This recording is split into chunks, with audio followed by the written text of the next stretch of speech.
Video में मैं बिहार में बाढ़ से हुई तबाही के बारे में बात नहीं करूंगा, जिससे हर साल 8.5 लाख लोग प्रभावित होते हैं। हजारों जिंदगियां खत्म हो जाती है, सैकड़ों पशु मारे जाते हैं, हजारों घर तबाह हो जाती है, सैकड़ों हेक्टेयर फसल बर्बाद हो जाते हैं, सड़कें और पुल नदी में समा जाती है। बल्कि इसमें मैं चर्चा करूंगा कि बाढ़ से बचने के कोई सटीक उपाय है या नहीं, जिससे हम बिहार को अगले 100 साल तक बाढ़ से बचा सकें। सुनिए मेरी बात, तकलीफ होगी, सुनना पड़ेगा। लगभग 76% जनसंख्या नॉर्थ बिहार का बाढ़ प्रभावित है। भारत में आने वाले कुल बाढ़ का 16% बाढ़ तो सिर्फ अकेले बिहार में आता है। पूरे देश में प्रभावित होने वाले लोगों में से 22% तो सिर्फ बिहार के हैं। आप क्या कर रहे हैं? परिवर्तन प्रकृति के ऊपर कब तक आरोप लगाएंगे? की जो स्थिति हो रही है, कभी कहीं बिल्कुल सूखा और कहीं बहुत ज्यादा वर्षा। बिक गई है गवर्नमेंट, अब गवर्नमेंट में कुछ नहीं है। 30 जी सिर्फ जलवायु परिवर्तन नहीं है।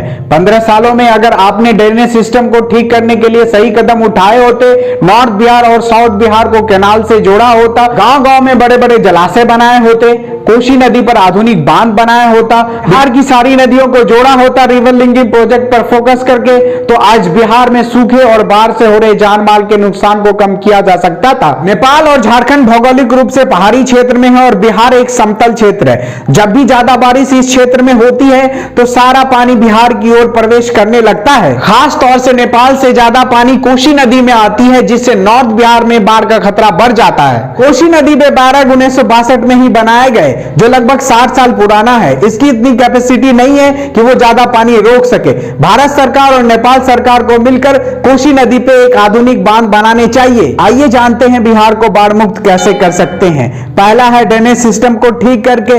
आपने अपने शहरों में नाले देखे ही होंगे, अगर उसकी साफ सफाई रेगुलर होती है तो उसका फ्लो भी बना रहता है। उसी तरह नदियों में साफ सफाई बेहतर करने की जरूरत है। हमारी जो मुख्य नदी गंगा है, इसमें इतना गाद जमा है कि अगर हम इस गाद को ही निकाल दें तो बाढ़ का लगभग 40% पानी ये सोख लेगा।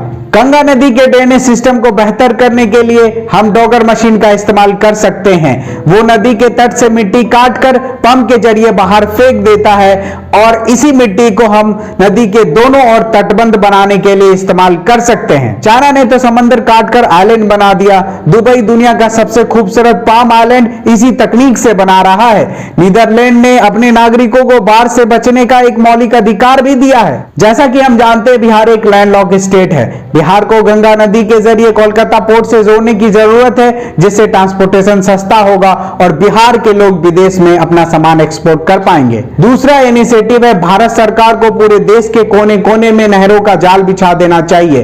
भारत सरकार देश के कोने कोने में इलेक्ट्रिक ग्रिड पहुंचा सकती है, रेलवे लाइन हर जिले जिले तक पहुंचा सकती है, तो नहरों को भी देश के हर शहर से जोड़ देना चाहिए। हाईवे के किनारे किनारे हमें नहर निर्माण करने की जरूरत है और नहर निर्माण करते समय हमें नहर के ऊपर सोलर पैनल सेट करने की भी जरूरत है। खुली नहरों पे सोलर पैनल लगाने के 2 फायदे हैं। एक तो नहर का पानी भाप बनकर नहीं उड़ेगा और लोगों के खेतों तक पहुंचेगा, और दूसरा सोलर पावर से इलेक्ट्रिसिटी भी जनरेट की जा सकती है। गांव गांव तक नहर होगी तो कोई जिला बाढ़ से ग्रसित और कोई जिला सूखे से नहीं मरेगा। बिहार के हर गांव में बड़े बड़े जलाशय होनी चाहिए। गांव का 5% जमीन जलाशय के लिए संरक्षित कर देना चाहिए। इसके फायदे ये हैं कि जलाशय में मछली पालन किया जा सकता है, बाढ़ का पानी स्टोर किया जा सकता है और गर्मी के दिनों में जो वाटर लेवल घट जाता है वो भी कभी नहीं घटेगा। नदियों में थोड़ी थोड़ी दूरी पर बांध बनाया जाए। फ्लड प्रोन एरिया में 25-25 किलोमीटर पर एक बांध बनाने की जरूरत है, जिससे बाढ़ का पानी रोका जा सके। जैसे बात करें बंगाल की, शोक कही जाने वाली दामोदर नदी झारखंड से निकलकर बंगाल में पूरी तरह बाढ़ ला देती थी। उस समय के तत्कालीन प्रधानमंत्री जवाहरलाल नेहरू इस समस्या का समाधान करने के लिए अमेरिका गए थे। अमेरिका की तिनिसी नदी पर जो बांध थी, उसी के तर्ज पे दामोदर वैली प्रोजेक्ट की शुरुआत की गई।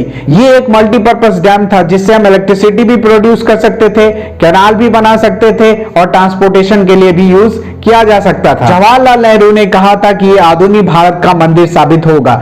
जिस तरह बंगाल की बाढ़ का समाधान झारखंड में बांध बना के किया गया, उसी तरह बिहार में बाढ़ का समाधान यूपी में छुपा है। गंगा नदी को इलाहाबाद से मोड़कर नर्मदा में मिलाने की जरूरत है। उत्तर प्रदेश से जो गंगा नदी बिहार में जाती है वो उत्तर प्रदेश में ही इतना पानी ले जाती है कि बिहार आते आते उसकी क्षमता पूरी तरह बढ़ जाती है और बिहार आते ही उसमें गंडक, पुनपुन, सोन नदी आके मिल जाती है जो बाढ़ का कारण बनती है। अगर गंगा नदी को इलाहाबाद से मोड़कर नर्मदा में जोड़ देते हैं तो बिहार में बाढ़ की समस्या कम हो सकती है। नर्मदा नदी पे इतने बांध हैं कि जो भी एक्सेस वाटर उत्तर भारत से छोड़ा जाएगा उसे अरब सागर में गिराया जा सकता है। पांचवा इनिशिएटिव है कि कोसी, मेची, तीस्ता रिवर को जोड़ने की जरूरत है जिससे कोसी में जो भी एक्स्ट्रा पानी है वो बंगाल की खाड़ी में गिराया जा सके। आखिरी में मैं यही कहना चाहूंगा कि बाढ़ को एक राष्ट्रीय आपदा घोषित करनी चाहिए जिससे ज्यादा से ज्यादा फंड बिहार में आ सके। भारत सरकार को रिवर लिंकिंग प्रोजेक्ट को नेशनल प्रोजेक्ट घोषित करना चाहिए जिससे सारा फंडिंग सेंट्रल गवर्नमेंट के द्वारा हो सके। जब तक बिहार में बाढ़ की समस्या है